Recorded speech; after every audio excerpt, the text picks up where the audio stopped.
2주 동안 우린 종려주일과 부활주일의 말씀을 함께 살펴봤습니다. 이제 다시 에베소서 말씀을 함께 묵상할 텐데요. 1장에서 3장까지는 교회의 본질, 교회의 영광이 무엇인지 이론적인 내용을 설명을 했다면 4장부터 6장까지는 실천적인 내용입니다. 그렇다면 교회 구성원인 성도들은 어떤 삶을 살아가야 되는가 하는 것인데, 오늘 설교의 제목은 성령 충만한 공동체입니다. 우리가 아는 것처럼 사도행전 2장에 오순절 마가의 다락방에서 성령 사건을 통해 교회가 처음 탄생을 합니다. 그리고 계속해서 교회의 발전, 그 성장과 부흥에도 성령님의 놀라운 역사가 함께 하셨어요.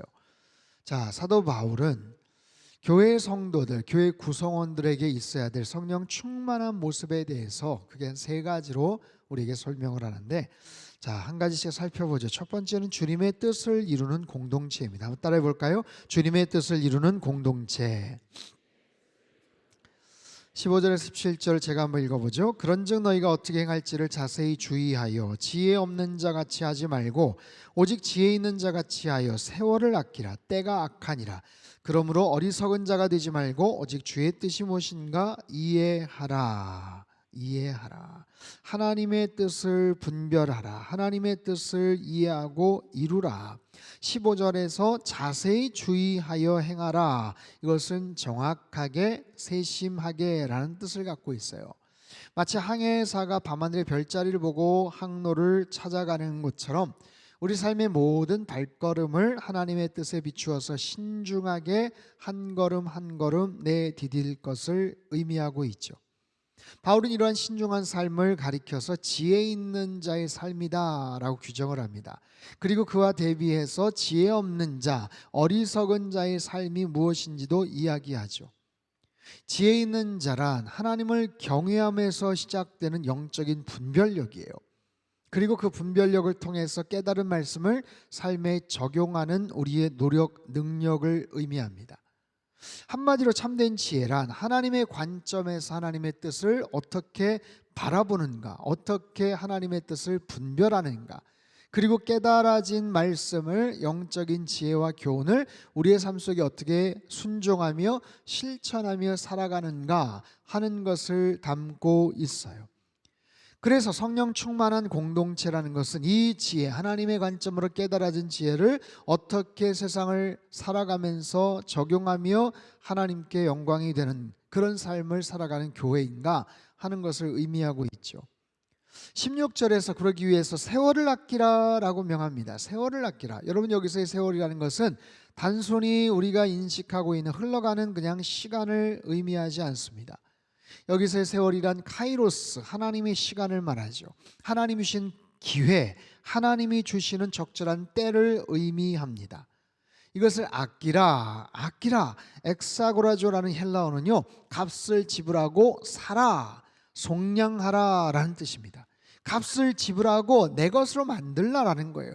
여러분, 만약에 시장이나 아니면 백화점이나 내가 정말 갖고 싶었던 어떤 물건이 레어 아이템, 요즘 그런 얘기 많이 하죠. 정말 흔치 않은 그런 물건인데 내가 정말 갖고 싶었던 건데 어디에 소개가 되고 물건을 구입할 수 있는 상황이 되면 어떻게 합니까? 내가 값을 지불하고 사는 거예요. 계산을 하는 거예요. 다른 사람 지불하고 사기 전에 내가 먼저 그것을 구입을 하는 거죠. 바로 그런 거예요. 여러분, 이 시간과 기회를 우린 단순히 그냥 사용하는 것으로 이해해서는 안 됩니다. 이것을 적극적으로 내가 구매하는 거예요. 내가 건져내는 거예요. 내가 속량하는 것을 의미합니다. 왜 그래야 될까요? 때가 악하니라. 때가 악하기 때문에 우리가 살아가는 이 시대는 죄와 유혹이 만연하여서 하나님께서 주신 기회를 자꾸만 헛되이 낭비하도록 방해해요. 옆에서 부추기고 유혹을 합니다. 세상의 풍조는 우리를 영적으로 집중하지 못하게 만들어요. 때로는 무관심과 나태함 속에서, 때로는 잘못된 집중력을 갖게 해서 엉뚱한 것에 시간과 모든 기회를 허비하게 만든다라는 거죠. 그렇기 때문에 나에게 주어진 모든 상황 속에서 그 삶의 기회를, 중요한 여러 가지 소중한 그런 상황을 내가 사들여야 되는 거예요. 그러려면 주의 뜻이 무엇인지를 분별할 수 있어야 됩니다. 여러분 보십시오. 성령 충만함이라는 것은 주님의 뜻을 분별해 갈 때 생기는 그런 열매이기도 합니다. 주님의 뜻을 분별하는 거예요. 거기에 근거해서 행동을 합니다. 내가 행동을 하는, 내가 결정을 하고 선택하는 수없이 많은 여러 가지 과정과 단계가 있지만 나의 감정에 의해서, 내 호불호에 의해서 결정하거나 행동하지 않아요. 나의 옳고 그름에 대한 판단에 근거해서 행할 수 있지만 그것도 유보합니다. 나는 분명히 그렇게 생각하는 게 옳은 것 같은데 그럼에도 불구하고 성령 하나님은 무엇을 원하시는가? 그럼에도 불구하고 하나님은 무엇을 기뻐하시는가? 그 하나님의 뜻을 분별하여서 그 뜻대로 순종하며 살아가는 것. 거기에 나의 모든 시간, 나의 모든 기회, 나의 모든 재능과 물질을 온전하게 거기에 접목을 시켜서 내 삶 속의 모든 것을 그냥 나의 욱하는 나의 감정, 나의 개인적인 어떤 취향, 내 생각과 판단, 내가 과거에 경험했던 모든 것을 토대로 내가 내린 어떤 결정, 그것도 옳을 수도 있겠지만 틀릴 수도 있거든요. 그것이 아니라 하나님의 뜻에 근거해서 성령님이 기뻐하시는 뜻에 구분해서 이것들을 결정해 나가는 인생, 그런 사람이 성령 충만한 사람이고, 그런 모임, 그런 사람들이 모여있는 공동체가 성령 충만한 믿음의 공동체다라는 겁니다. 사랑하는 성도 여러분, 우리 상당교회는 여러분 한 분 한 분의 모습과 행동과 결정이 굉장히 중요합니다. 우리가 어떤 삶을, 태도를 살아가느냐, 여러분 성령 충만하여 사시기를 주님의 이름으로 축복합니다. 그럴 때 우리 공동체가, 우리 교회가 더욱더 성령 충만한 믿음의 공동체 될 줄로 믿습니다. 두 번째는 찬송과 감사가 넘치는 공동체입니다. 자, 따라해 볼까요? 찬송과 감사가 넘치는 공동체. 18절에서 20절 같이 한번 읽죠. 시작. 술 취하지 말라. 이는 방탕한 것이니 오직 성령으로 충만함을 받으라. 시와 찬송과 신령한 노래들로 서로 화답하며 너희의 마음으로 주께 노래하며 찬송하며 범사의 우리 주 예수 그리스도의 이름으로 항상 아버지 하나님께 감사하며.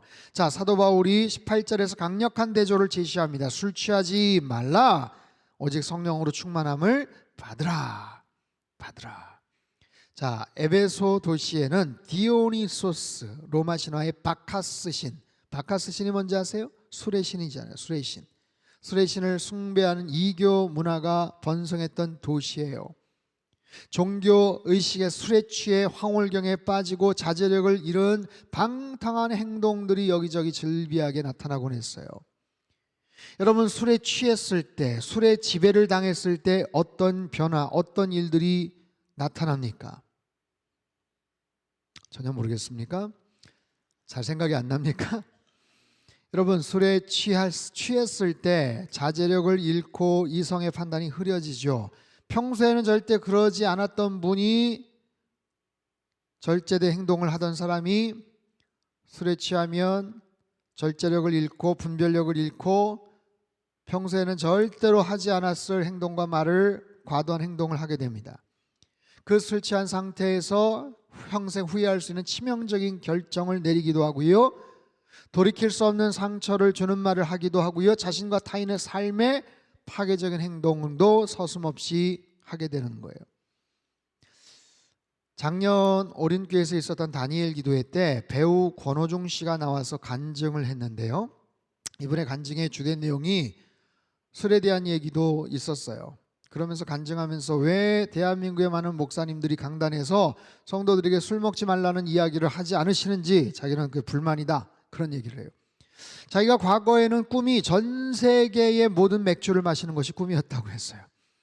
그러다가 점점 더 변화되면서 술이 가져다주는 폐해와 그 악한 영향력을 깨닫게 되면서 또 자기가 그런 하나님 관련된 일을, 사역을 하면서도 본인이 회식 자리에서 아니면 다른 곳에서 술에 취해 있는 모습을 보면서 이것이 얼마나 큰 중독이고 악한 영향력을 펼치는지를 그가 깨달으며, 담배 피는 장면은 모자이크 처리라면서 그렇게 여러 가지로 그러는데 술 먹는 장면은 그렇게 많이 나오는지 모르겠다. 담배도 물론 좋지 않은 거지만 담배를 많이 핀다고 해서 거기에 뭐 해서 운전을 이상하게 하거나 그러지는 않지 않냐. 근데 술을 과하게 먹으면 거기에 따른 폐해가 너무너무 많은데 왜 거기에 대해서 그렇게 세상은 관대한지, 교회에서 왜 그런 부분에 대해서 그냥 내버려 두는지 모르겠다. 여러분, 신앙생활을 하고 교회 다니면서도 아직도 술에 취해서 실수하거나 부끄러운 행동을 하실 때가 있다면 여러분, 분명히 말씀을 드립니다. 술 먹지 마시기를 바랍니다. 아멘을 하고 싶은데 지금 눈치 보면서 아멘 안 하시는 분들이 계세요. 여러분, 오늘부터 당장 끊으십시오. 당장 끊으세요. 오늘부터입니다. 5월 달까지 내가 모임도 많고, 아니에요. 오늘 당장 끊으세요. 주변에서 뭐라고 해도, 분위기 때문에 어쩔 수 없다 해도, 여러분, 성경은 분명히 말합니다. 술 취하지 말라. 오직 성령으로 충만함을 받으라. 성령으로 충만함을 받으라. 여러분, 이것은 헬라어에서 현재 수동태 명령형이에요. 현재 수동태 명령형, 일회성 사건이 아니라 지속적으로 끊임없이 성령으로 충만해지라 라는 겁니다. 근데 수동태예요. 이것은 내가 노력을 한다고 해서 성령 충만해질 수 있는 것이 아니고 성령님께서 우리를 채우시는 것을 의미합니다. 그렇다면 성령님이 누구는 성령으로 충만케 하시고 누구는 충만케 안 하시고가 아니에요. 내가 어떤 조건으로 어떤 상태로 성령님께 내 모습과 마음을 드리느냐, 거기에 따라 달라집니다. 마치 바람이 돛을 가득 채워 배를 움직이게 하듯이 우린 돛을 펼칠 수가 있는 거예요. 돛을 펼친다고 배가 움직이지 않습니다. 하지만 바람의 힘에 의해서 움직일 수 있잖아요. 성령님께서 마찬가지로 우리의 마음과 뜻과 삶의 모든 영역을 주장하시고 이끌어 가시도록 내 모든 행동과 마음과 생각을 주님께 내어드리는 겁니다. 그럴 때 성령 충만함에 두 가지 열매가 있는데 첫 번째는 찬양입니다. 찬양 19절 같이 읽죠. 시작. 시와 찬송과 신령한 노래들로 서로 화답하며 주께 노래하며 찬송하며. 자, 성령 충만한 공동체는 다양한 형태의 찬양이 가득 차요. 언급된 시, 이건 구약의 시편을 말합니다. 찬송, 하나님과 그리스도를 직접적으로 찬양하는 노래를 의미합니다. 신령한 노래, 이것은 성령의 특별한 감동으로 부르는 자발적인 찬양을 말해요. 내가 흥얼거림이 될 수도 있고 주님 앞에 어떤 모습으로 고백하는 그런 찬양의 다양한 모습입니다. 여러분, 우리 상당교회 예배에는 이러한 찬양의 다양함, 풍성함을 잘 보여주고 있죠. 예배 처음 시작부터 마칠 때까지 찬양이 언제나 힘차게, 밝게, 힘있게 울려 퍼지고 있어요. 우리 성도님들 두 손을 높이 들고 온 마음과 정성을 다해 하나님을 찬양하는 거예요. 지난주 이 자리에서 칸타타도 있었지요. 우리 교회 높은 수준의 찬양팀, 뛰어난 성가대를 통해 아름다운 찬양으로 하나님을 노래하고 높여드리는 거예요. 여러분, 한 교회의 영적 상태를 다양한 모습으로 우리가 추측할 수 있지만 굉장히 중요한 하나의 표지는 그 교회 예배의 찬양이 어떠한 모습인지를 보면 됩니다.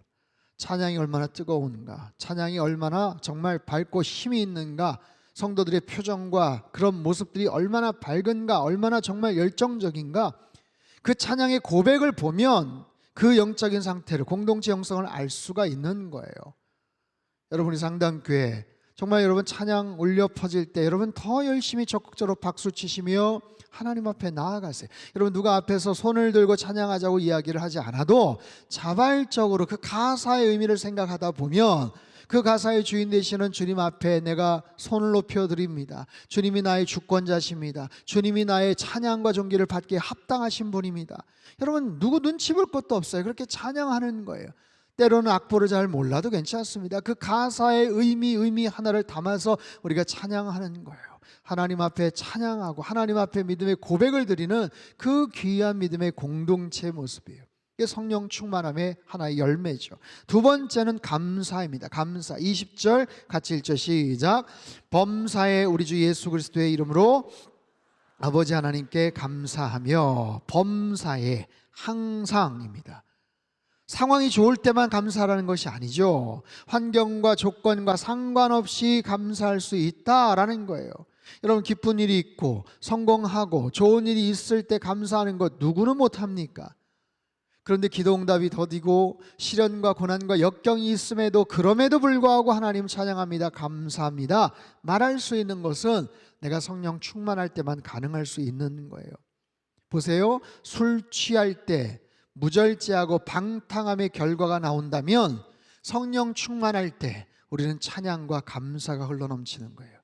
여러분, 세상에 노래가 얼마나 세련되고 얼마나 멋진 노래들이 많은지 몰라요. 하지만 여러분, 일상에서 정말 하나님을 찬양하는 일들, 하나님의 찬양을 듣고 고백하는 일들이 더 많아졌으면 좋겠고, 날마다 범사에 감사하며 살아가시길 주님의 이름으로 축복합니다. 여러분, 그런 모습으로 하나님의 주권과 하나님의 통치와 하나님의 주인 되심을 날마다 인정하면서 살아가는 거예요. 여러분, 성령 충만함이라는 것은 어떤 신비로운 체험이나 초자연적인 그런 능력을 의미하는 것이 아닙니다. 매일매일의 삶 속에서 하나님의 말씀에 순종하며 살아갈 때 얻어지는 결과, 구하십시오. 하나님 앞에 기도하십시오. 하나님, 날마다 성령 충만하여 살게 하여 주시옵소서. 하루를 시작하면서 하나님, 오늘 하루의 모든 일과를 주님께 의탁드립니다. 나의 생각, 나의 마음, 나의 의지, 나의 결단, 오늘 내가 만나는 모든 일들에 나의 감정이 아니라, 나의 생각이 아니라 성령님의 뜻이 온전하게 드러나게 하여 주십시오. 성령님의 도구 되어 살게 하여 주십시오. 나의 직장과 일터, 나의 모든 가정과 내 모든 삶의 영역 속에 성령 하나님의 온전한 뜻이 드러나며 성령 충만한 삶을 그렇게 아름답게 살아가시는 저와 여러분의 삶이 되시길 주님의 이름으로 축복합니다. 마지막 세 번째는 서로 섬기고 존중하는 공동체예요. 따라해 볼까요? 서로 섬기고 존중하는 공동체. 자, 21절 짧지만 아주 중요한 말씀이에요. 같이 읽죠. 시작. 그리스도를 경외함으로 피차 복종하라. 복종하라. 복종이라는 단어가 다소 부정적으로 인식되죠. 하지만 성경적 의미에서는 상호 존중과 섬김의 자세를 말합니다. 여기서 중요한 단어가 피차입니다. 피차, 서로 피차 복종하라. 일방적인 복종이 아니라 상호간의 복종이에요. 그리고 이 복종의 원리는 여기서 딱 끝나는 게 아니라 22절 이하 또 6장 초반까지 계속해서 함께 나타납니다. 아내와 남편 간의 관계, 또 주인과 또 종의 그런 관계, 그리고 또 부모와 자녀와의 그런 관계 속에 구체적인 지침의 토대가 됩니다. 여러분, 더욱 중요한 것, 그렇다면 왜 복종을 하는가?